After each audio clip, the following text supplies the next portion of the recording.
Assalamualaikum warahmatullahi wabarakatuh. Kembali lagi di channel Berita Mistis. Untuk kisah kali ini ada sebuah cerita yang diambil dari KBM, dari tulisannya akun yang bernama Rianti_INK.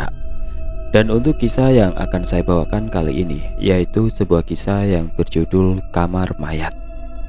Sebelum kita masuk ke ceritanya, tekan dulu tombol like video ini dan jangan lupa tekan juga tombol subscribe channel ini dan nyalakan juga lonceng notifikasinya agar tidak ketinggalan cerita-cerita baru dari channel ini.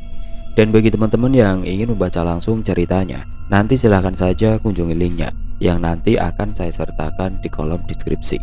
Dan seperti apa untuk kisah kali ini? Langsung saja kita simak berikut ini.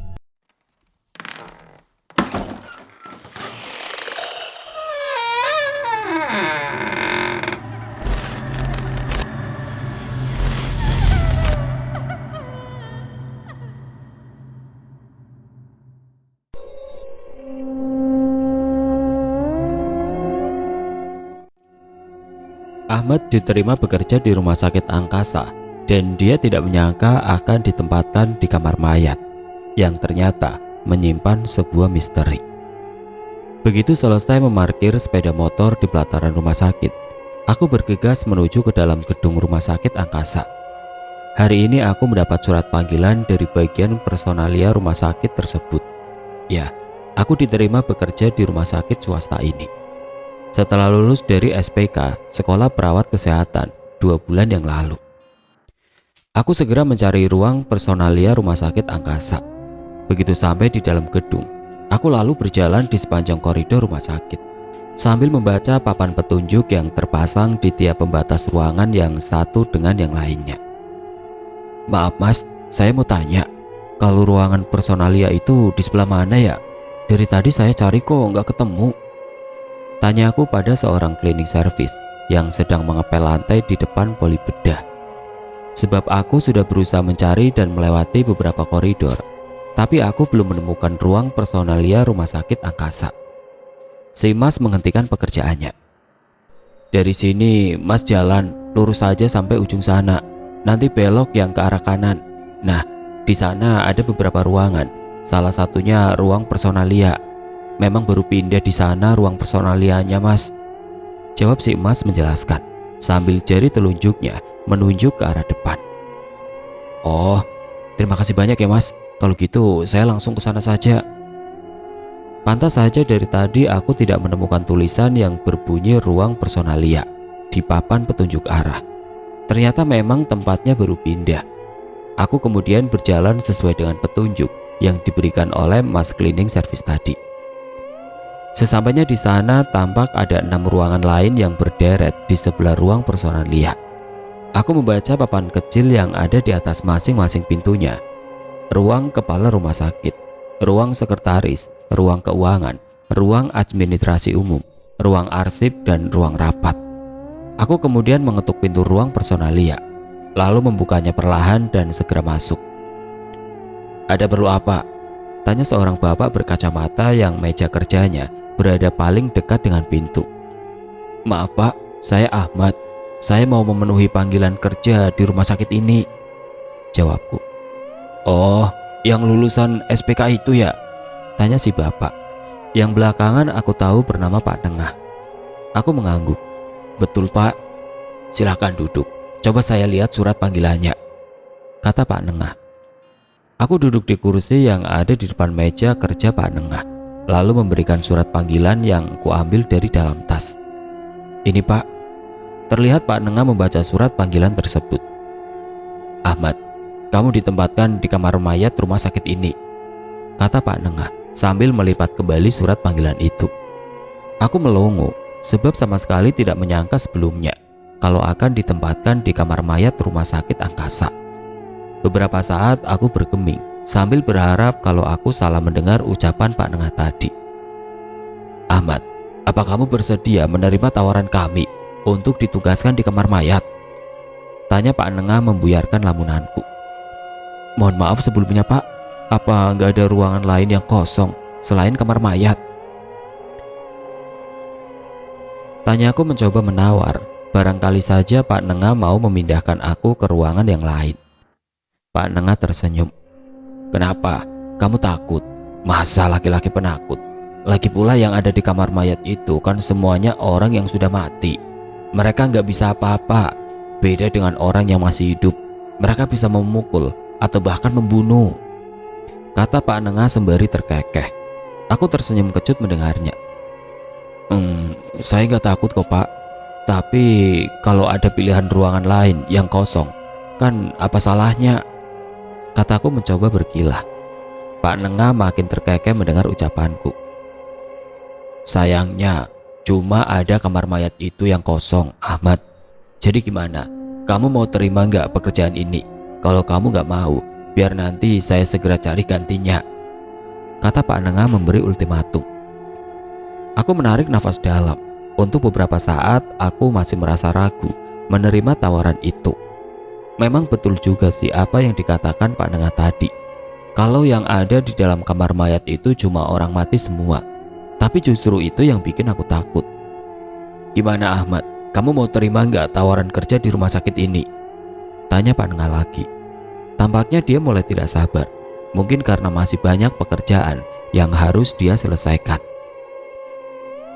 Iya Pak, saya mau terima tawaran kerja di sini, jawabku akhirnya, meskipun aku sendiri ragu dengan jawaban itu. Nah gitu dong, mulai besok kamu sudah bisa kerja di rumah sakit ini. Selamat bergabung di rumah sakit Angkasa ya, kata Pak Nengah sambil mengulurkan tangannya memberiku ucapan selamat. Terima kasih Pak, jadi besok saya langsung ke kamar mayatnya ya Pak?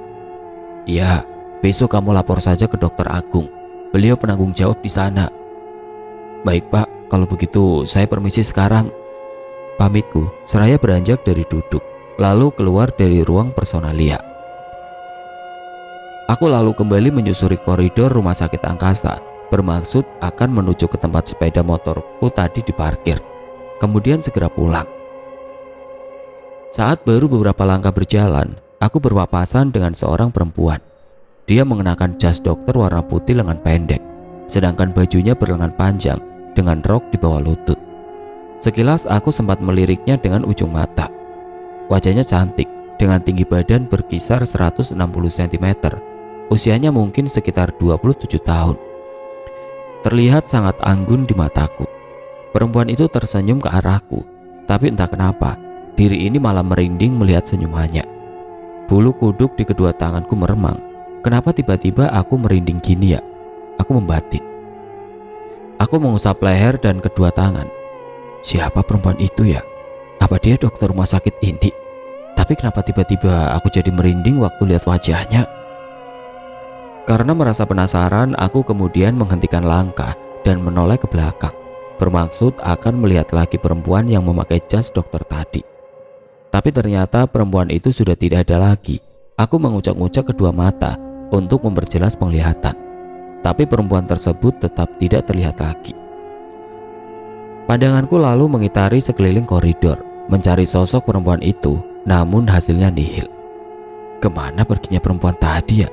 Kenapa cepat sekali jalannya? Aku membatin. Cari siapa mas?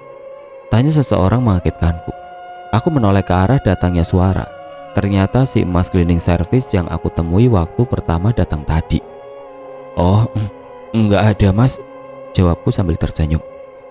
Aku lalu meneruskan langkah menuju ke pelataran tempat sepeda motorku diparkir. Suasana rumah sakit sudah tampak lebih ramai dari waktu awal aku datang. Terlihat bangku pengunjung yang ada di depan setiap poliklinik hampir penuh terisi. Keesokan harinya pukul 7 pagi aku sudah berangkat dari rumah menuju ke rumah sakit Angkasa. Jalanan yang aku lalui mulai ramai oleh kendaraan yang berlalu lalang. Begitu sampai di pelataran rumah sakit, aku segera memarkirkan sepeda motor dan bergegas masuk ke gedung rumah sakit Angkasa. Aku lalu mencari letak kamar mayat. Dalam hati aku merutuki diri sendiri. Kenapa kemarin aku tidak menanyakan di mana kamar mayat itu berada? Pada Pak Nengah atau si mas cleaning service itu, atau pada orang yang aku temui di rumah sakit ini? Segera aku menuju ke bangunan paling belakang dari rumah sakit Angkasa. Biasanya kan kamar mayat berada di paling belakang bangunan, begitu pikirku. Akhirnya aku menemukan kamar mayat itu. Setelah beberapa kali bertanya kepada beberapa orang perawat yang lewat di koridor rumah sakit. Aku mengetuk pintu yang di atasnya tertera tulisan kamar mayat. Tidak ada yang menyahut. Perlahan aku membuka pintu lalu masuk. Udara dingin seketika menjalar di sekujur tubuh. Aku masuk ke ruangan bagian dalam. Tampak seorang perempuan memakai jas dokter sedang menulis di atas meja. "Selamat pagi dok, saya Ahmad," sapaku.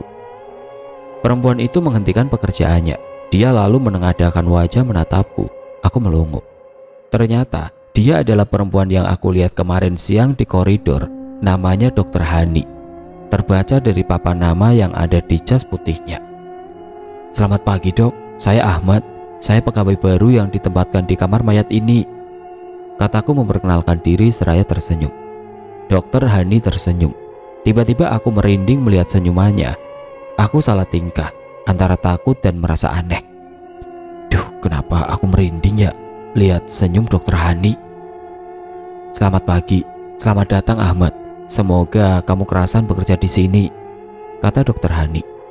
"Maaf dok, jadi tugas saya apa ya?" tanyaku. Dr. Hani menghela nafas dalam. Dia kemudian menyuruhku duduk di kursi yang ada di depan meja kerjanya.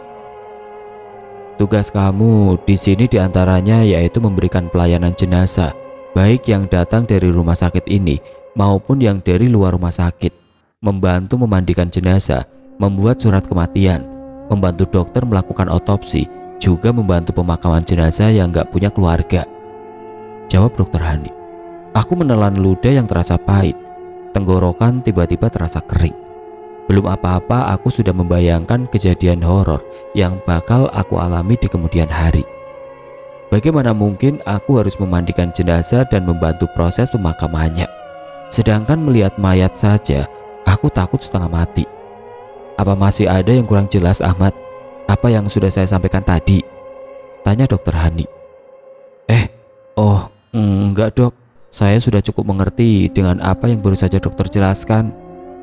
"Baiklah, kalau begitu saya mau keluar dulu ya. Kamu tunggu di sini.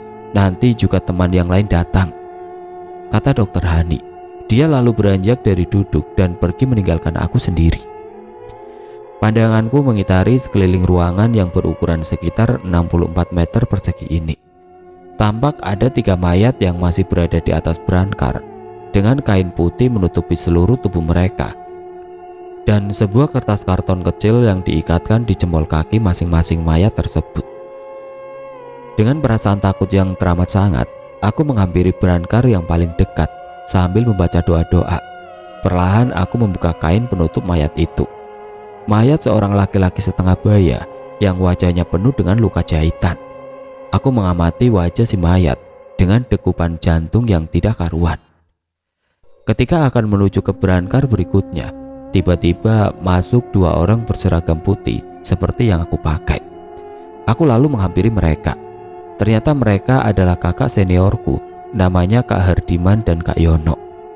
"Selamat pagi Kak, saya Ahmad. Saya ditugaskan di sini oleh Pak Nengah," kataku memperkenalkan diri sambil mengulurkan tangan.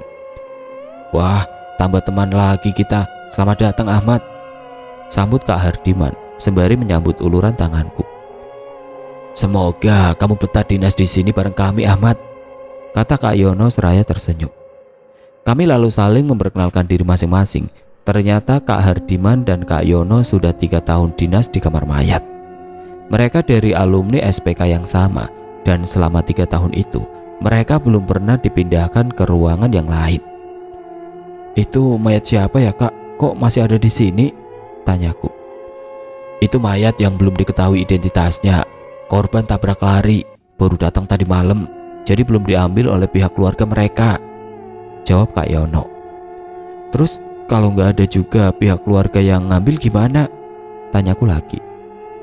"Kita tunggu sampai batas maksimal 2 kali 24 jam.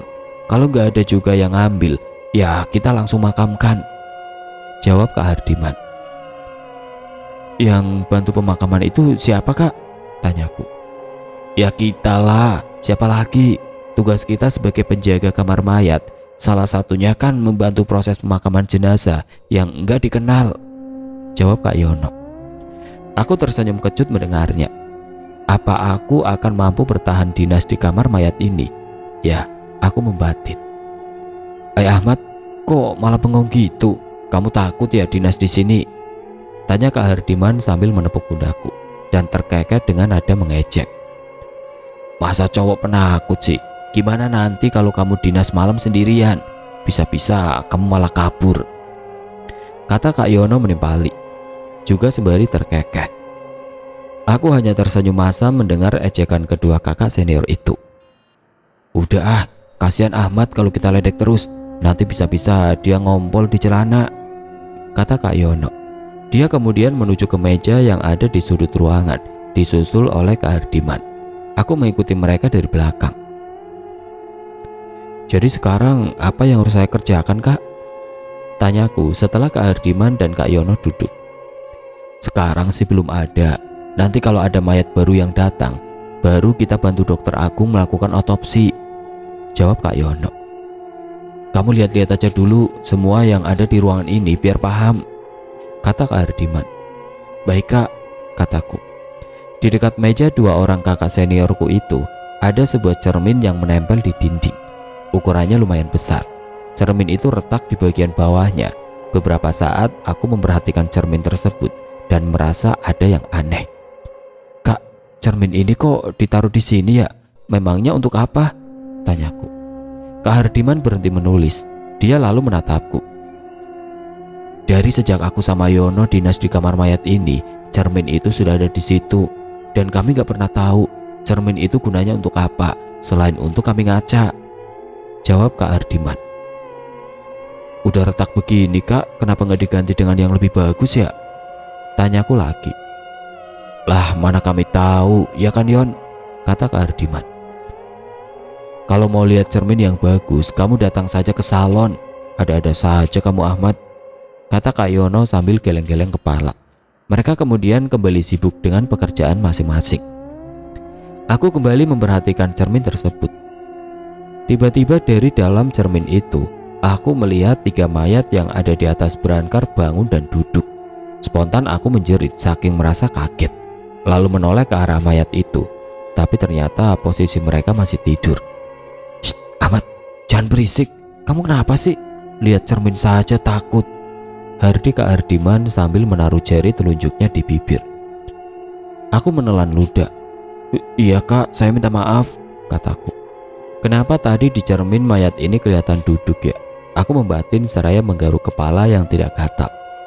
Hingga menjelang waktu zuhur, tidak ada yang aku kerjakan selain melihat-lihat isi ruangan kamar mayat.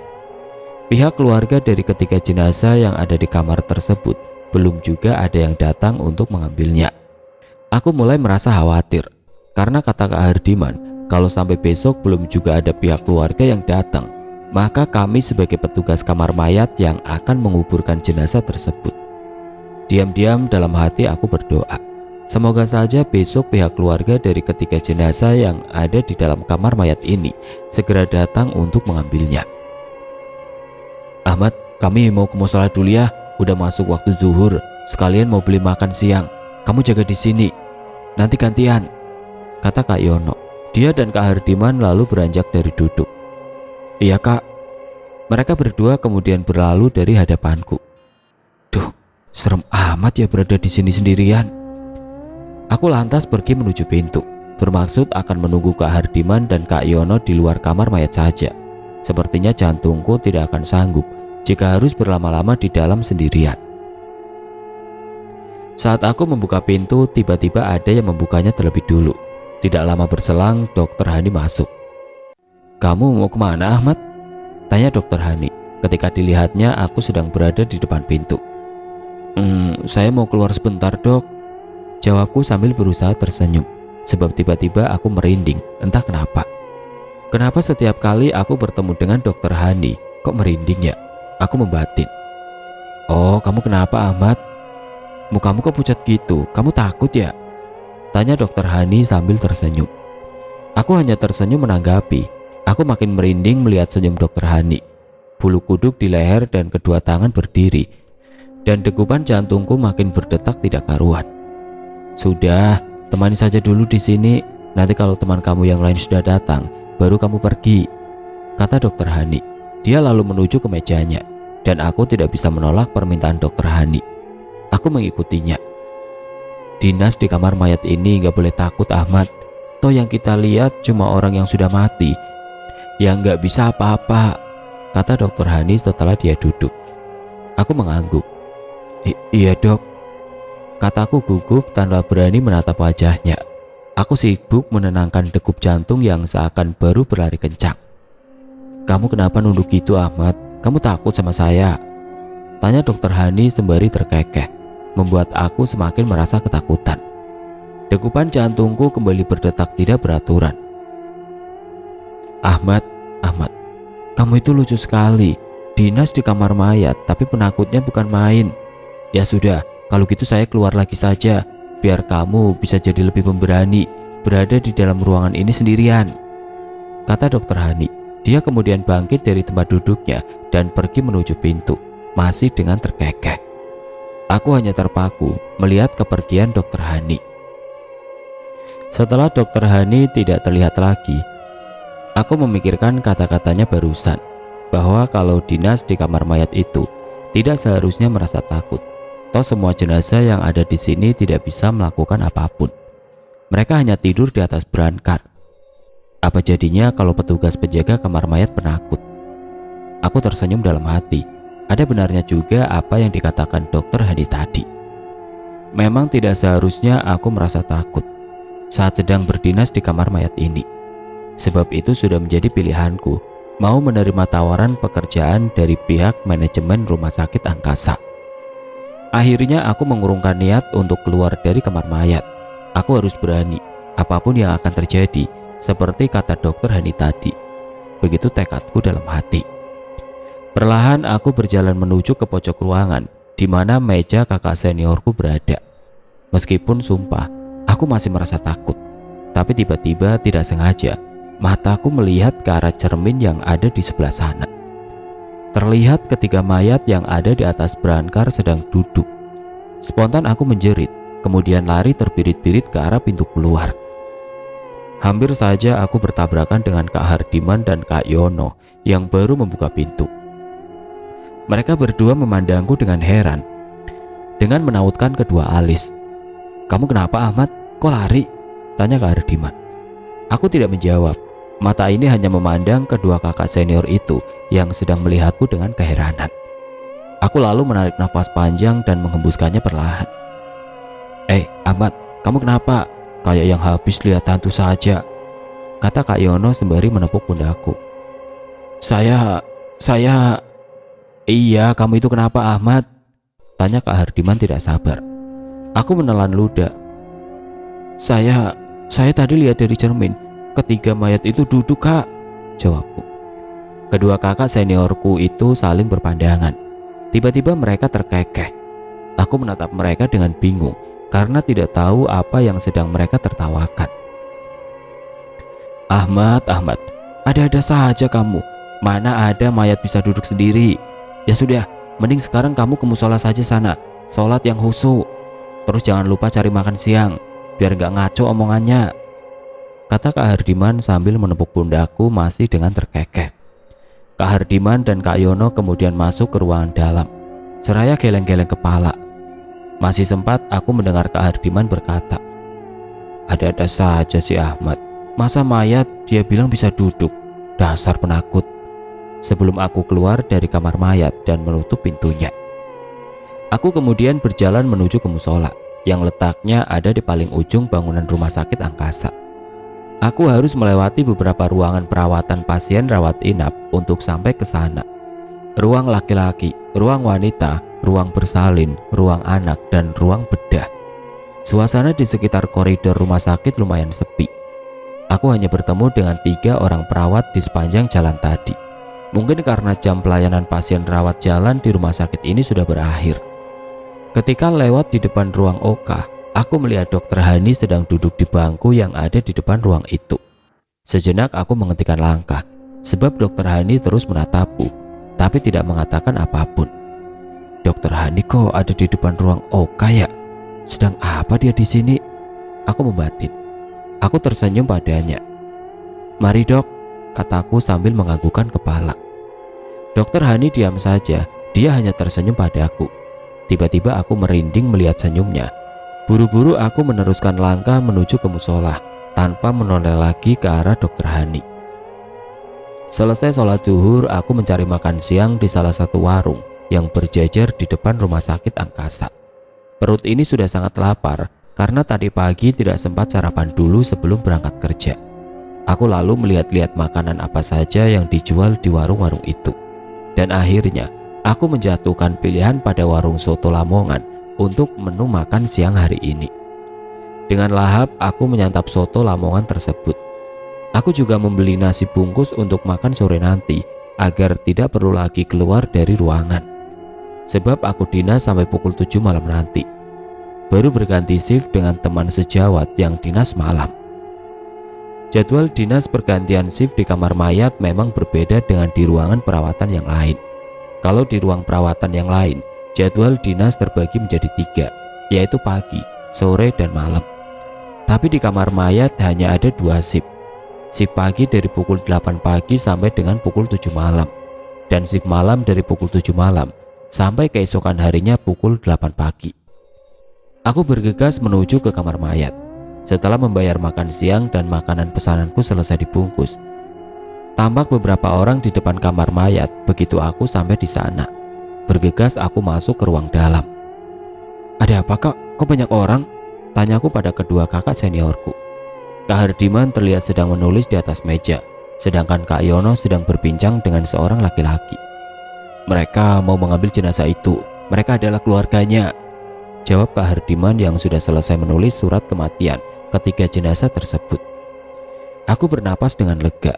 Dalam hati aku mengucap rasa syukur akhirnya datang juga keluarga ketiga jenazah yang ada di kamar mayat ini, sehingga aku dan teman sejawat yang lain tidak perlu untuk menguburkan mayat-mayat itu. Aku membatin. Hampir sekitar 1,5 jam aku dan kedua kakak seniorku mengurus ketiga jenazah yang akan dibawa pulang oleh keluarganya. Setelah semuanya selesai, kami lalu membersihkan semua berangkar yang bekas dipakai ketiga mayat tersebut. "Ahmad, kami mau ke musola dulu ya. Ini sudah waktu sholat asar, nanti gantian," kata Kak Hardiman setelah kami beristirahat sejenak. "Kamu jaga di dalam sini saja, jangan keluar. Gak usah takut, gak bakalan ada apa-apa kok. Paling juga ada yang minta ngajak ngobrol. Ya kan, Har?" kata Kak Yono sambil melihat ke arah Kak Hardiman. Mereka berdua lantas terkekeh. Aku hanya tersenyum menanggapi gurauan mereka yang menurutku sama sekali tidak lucu. Kak Hardiman dan Kak Yono kemudian beranjak dari duduk dan berjalan menuju ke arah pintu. Setelah mereka pergi, aku melihat-lihat cermin yang menempel di dinding yang ada di dekat meja kerja kedua kakak senior itu. Sebab aku merasa penasaran, kenapa setiap kali aku melihat cermin tersebut, tampak bayangan ketiga jenazah sedang duduk. Padahal sudah jelas ketiga mayat itu dalam posisi tidur di atas berangkar. Aku memandangi cermin yang berukuran lumayan besar itu, mengamati dengan seksama setiap sudutnya sembari mengusap-ngusap bagian depan cermin tersebut. Tidak tampak ada yang aneh menurutku, biasa saja. Sama seperti sebuah cermin pada umumnya, hanya memang terlihat agak buram. Mungkin karena sudah lama dan jarang dibersihkan. Malum saja, petugas kamar mayat semuanya laki-laki yang tentu saja kurang telaten. Saat sedang asik mengamati, tiba-tiba muncul bayangan Dokter Hani di dalam cermin itu. Seketika aku menjerit karena saking merasa kaget. Aku kemudian membalikkan badan, bermaksud akan berlari keluar. Tapi ternyata terhalang oleh Dokter Hani yang sedang berdiri di depanku. "Kamu kenapa, Ahmad? Kok mukamu sampai pucat begitu? Memangnya apa yang kamu lihat di dalam cermin itu barusan?" tanya Dokter Hani yang tiba-tiba saja sudah berada di dekatku. Dia menatapku penuh selidik. Sejenak aku terkesiap sambil memandang wajah Dokter Hani tanpa berkedip. Kapan Dokter Hani datang ya? Kenapa dia tiba-tiba sudah ada di dalam kamar mayat ini? Kenapa aku sampai tidak mengetahui waktu dia masuk ke sini?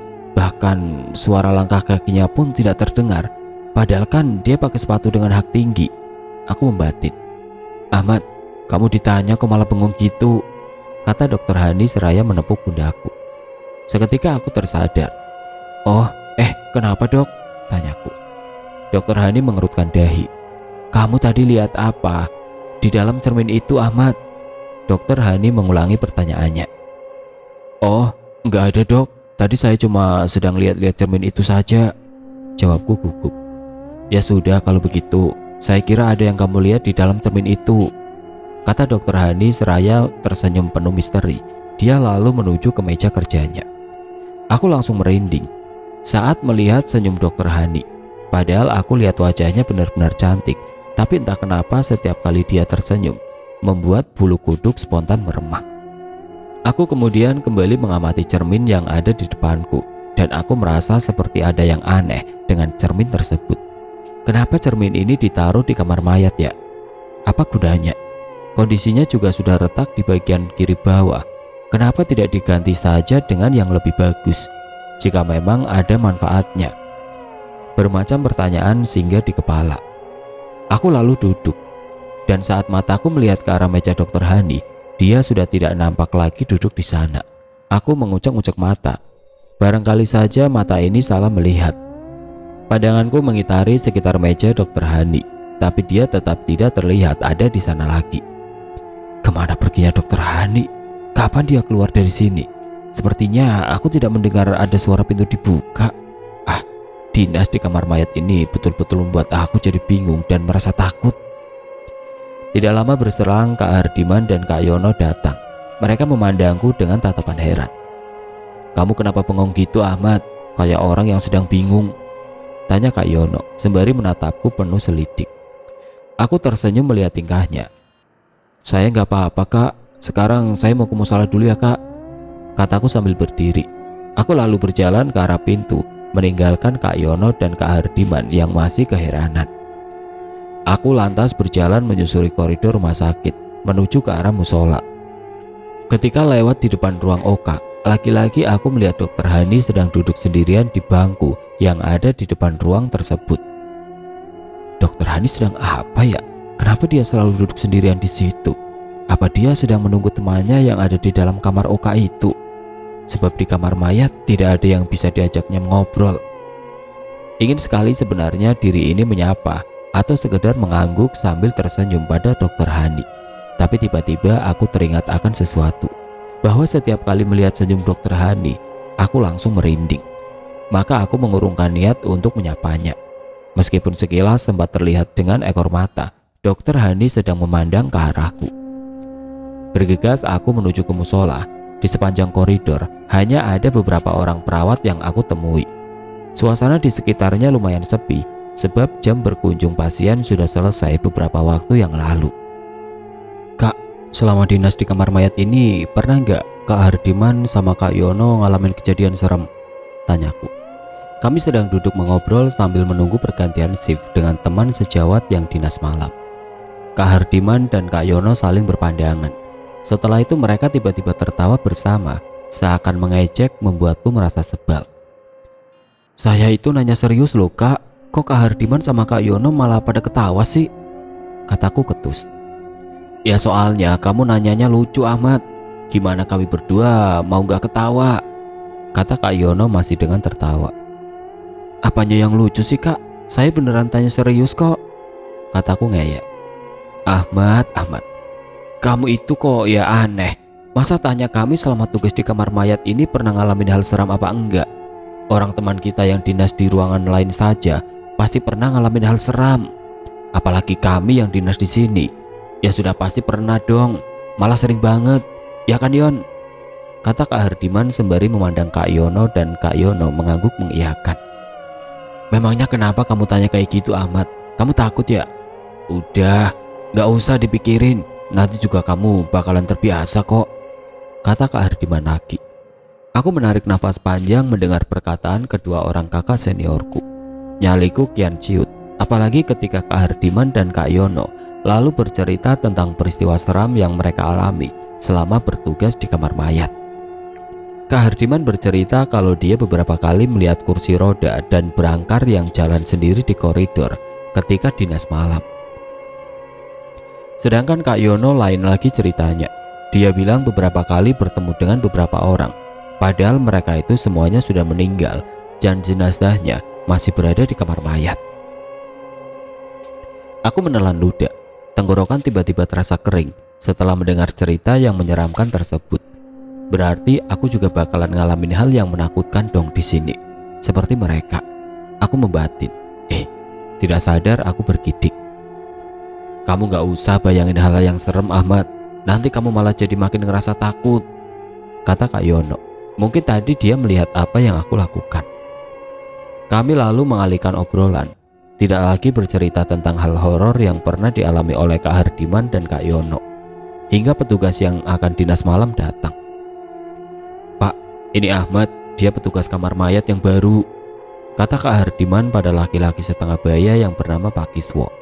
Wajahnya garang dan tampak angker. Sangat cocok kalau menjadi penjaga kamar mayat menurutku. Pasti semua hantu yang ada di ruangan ini akan merasa takut padanya. Aku tersenyum dalam hati, membayangkan semua itu. Aku mengulurkan tangan dan menyebutkan nama, disambut oleh Pak Kiswo dengan dingin. Aku berusaha untuk tersenyum seramah mungkin, tapi sepertinya Pak Kiswo tidak menanggapi. Dia menatapku dengan tajam, tanpa mengatakan sepatah kata pun. Kak Yono lalu melakukan operan dengan Pak Kiswo. Tidak sampai 20 menit setelah itu kami bertiga pamit pulang. Kak, mukanya Pak Kiswo serem banget ya, kataku saat kami sedang berjalan di koridor. Ya memang begitu adanya, kata Kak Yono.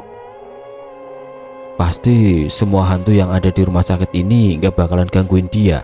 Pada takut, soalnya lihat mukanya Pak Kiswo yang sangar, lanjutku sembari terkekeh. Us, sembarangan aja kamu kalau ngomong. Kalau Pak Kiswo denger, baru tahu rasa kamu diomelin, hardi Kak Yono. Iya nih Ahmad, ngaco aja ngomongnya. Belum tahu dia siapa Pak Kiswo, kata Kak Hardiman menimpali. Seketika aku langsung terdiam mendengarkan ucapan kedua kakak senior itu. Aku mengernyitkan dahi, tidak paham apa maksud dari perkataan mereka. Sepertinya mereka serius saat mengatakan tentang Pak Kiswo. Memangnya siapa Pak Kiswo itu, Kak? Tanyaku penasaran. Kak Hardiman dan Kak Yono tidak menjawab pertanyaanku. Aku makin merasa penasaran. Siapa sebenarnya Pak Kiswo? Kenapa kedua kakak seniorku tidak mau mengatakannya? Di sepanjang koridor yang kami lewati, kami tidak lagi berbicara apapun. Suasana di sekitar mulai sepi. Kami hanya berpapasan dengan beberapa orang saja. Mungkin mereka penunggu pasien rawat inap. Tiba-tiba aku melihat Dr. Hani di depan poliklinik gigi. Ketika kami melintasi koridor di depan poliklinik itu, dia sedang duduk sendirian. Aku menghentikan langkah. Entah kenapa aku merasa ingin tahu dengan apa yang sedang dilakukan oleh Dr. Hani di sana. Ahmad, ngapain kamu diam di situ? Ayo cepetan, nanti pintu gerbangnya keburu ditutup, teriak Kak Hardiman mengagetkanku. Oh, iya Kak, kataku sembari agak berlari, menyusul Kak Hardiman dan Kak Yono yang sudah berada jauh di depan. Kamu tadi ngapain berdiri sambil bengong di depan poliklinik gigi, Ahmad? Tanya Kak Hardiman setelah aku menyusul mereka. Tadi saya ngelihat Dr. Hani sedang duduk sendirian di depan poliklinik gigi, Kak. Makanya saya berhenti. Saya ingin tahu apa yang sedang dia lakukan di sana. Kok dia nggak pulang? Padahal kan ini udah waktunya pergantian shift, jawabku. Kak Hardiman dan Kak Yono menghentikan langkah. Mereka berdua memandangku dengan tatapan mata yang tidak bisa kuartikan. Dr. Hani, tadi kamu bilang Ahmad? Tanya Kak Hardiman. Tatapan matanya terasa aneh menurutku. Aku mengangguk dengan heran. Iya Kak, memangnya kenapa? Tanyaku tidak mengerti. Kak Hardiman dan Kak Yono saling berpandangan, membuat aku makin tidak mengerti. Kak, memangnya ada yang salah dengan ucapanku barusan? Tanyaku ingin tahu. Kedua kakak senior itu tetap tidak menjawab pertanyaanku. Mereka hanya terlihat menghela nafas dalam.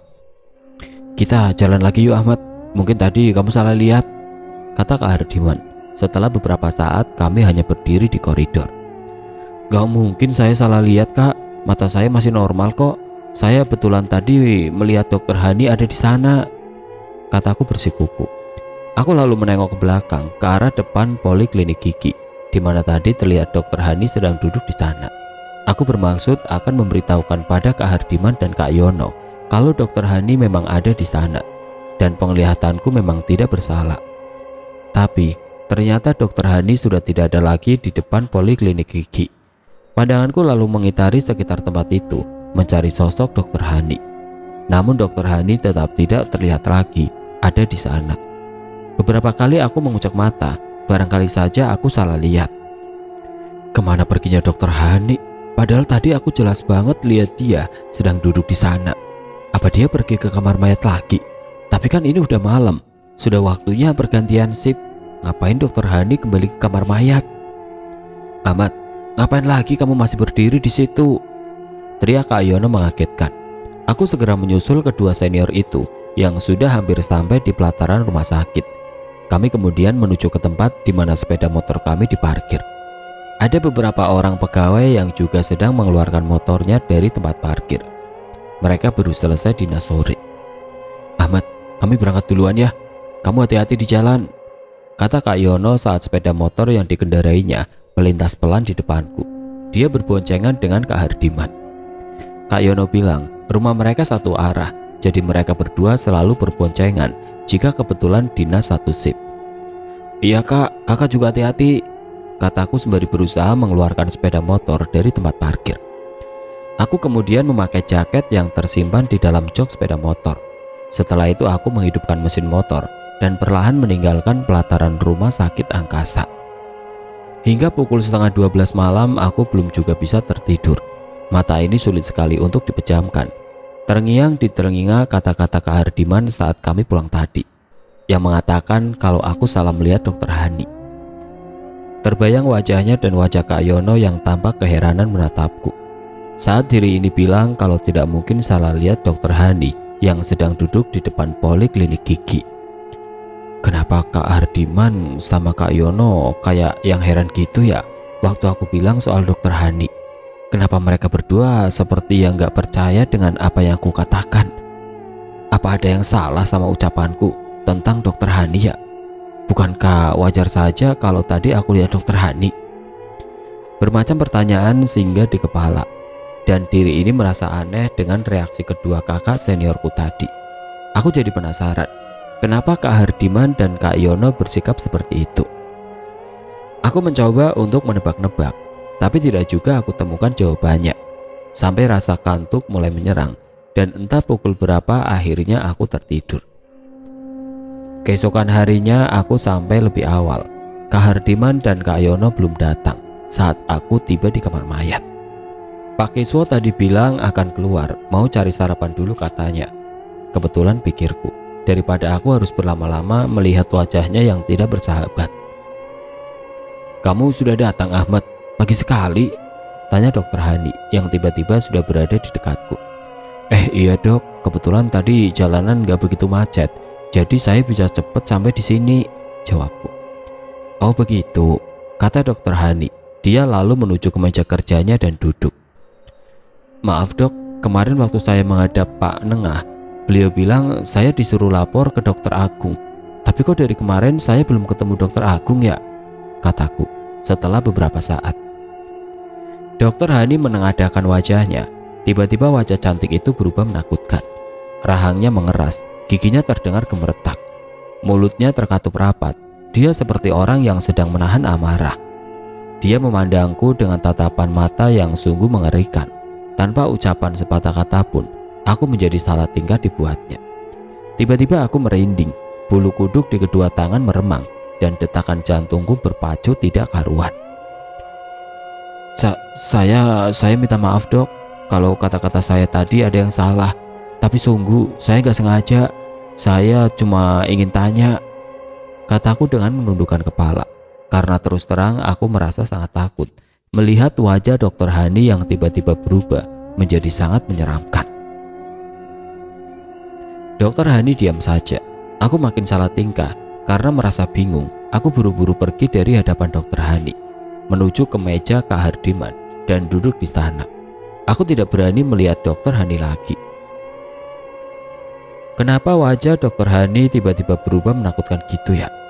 Apa ada yang salah dengan ucapanku tadi? Kenapa dia seperti yang tidak suka waktu aku menyebut nama Dokter Agung? Aku membatin.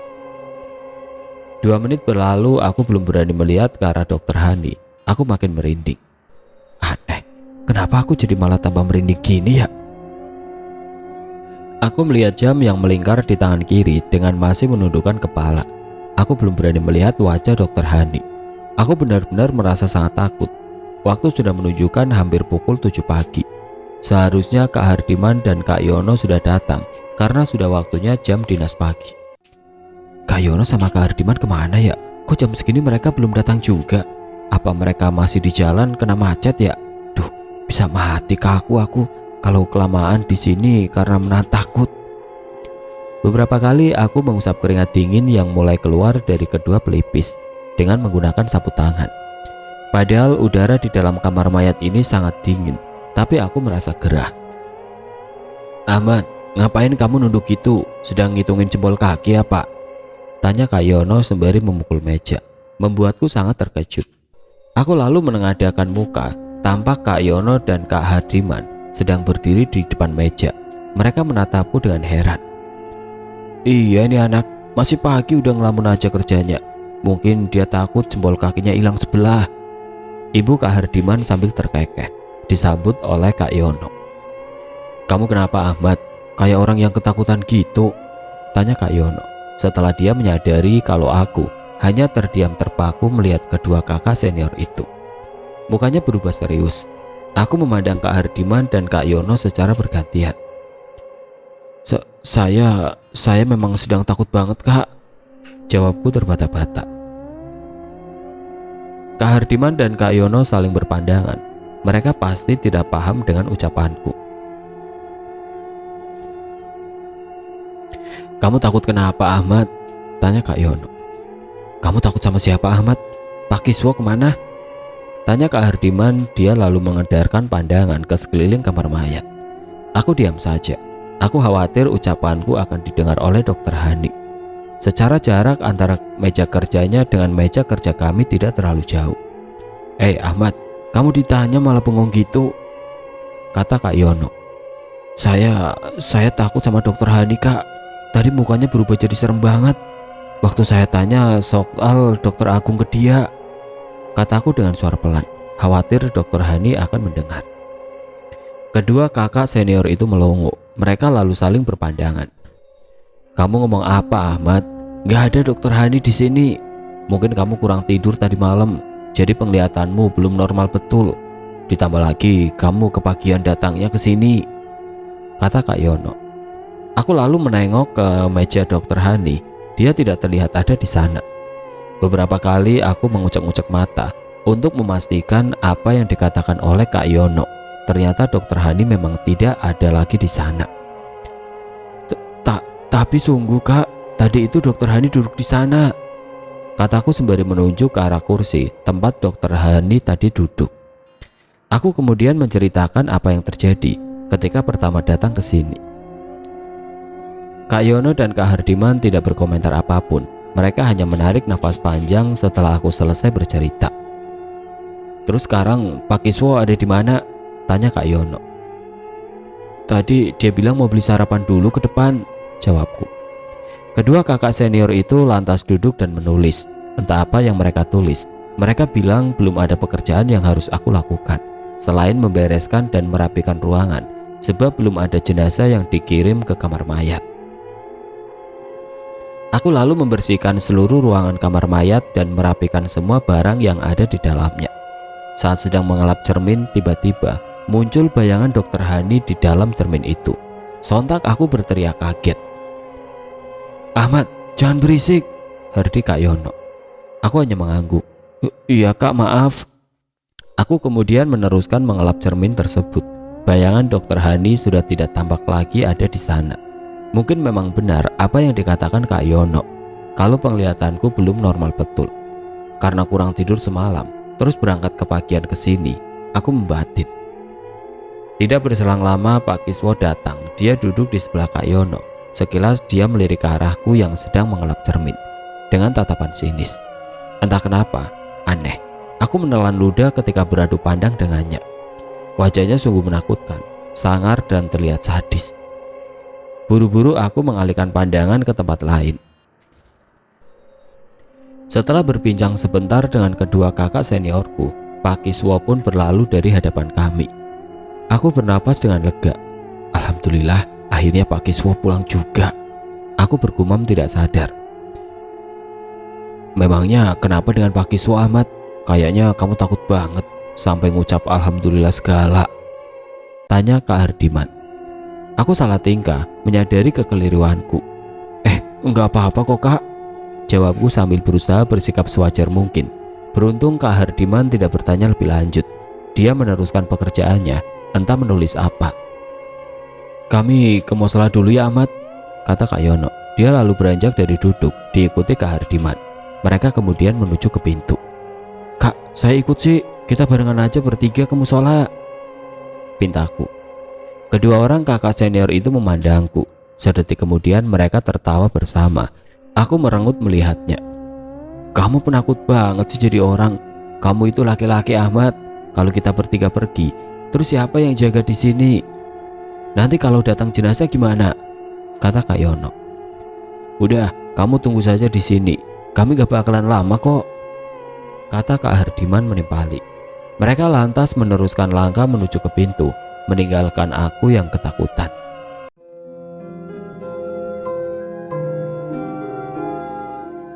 Oke teman-teman, sampai di sini dulu ceritanya. Nantikan kelanjutan kisah ini di video berikutnya.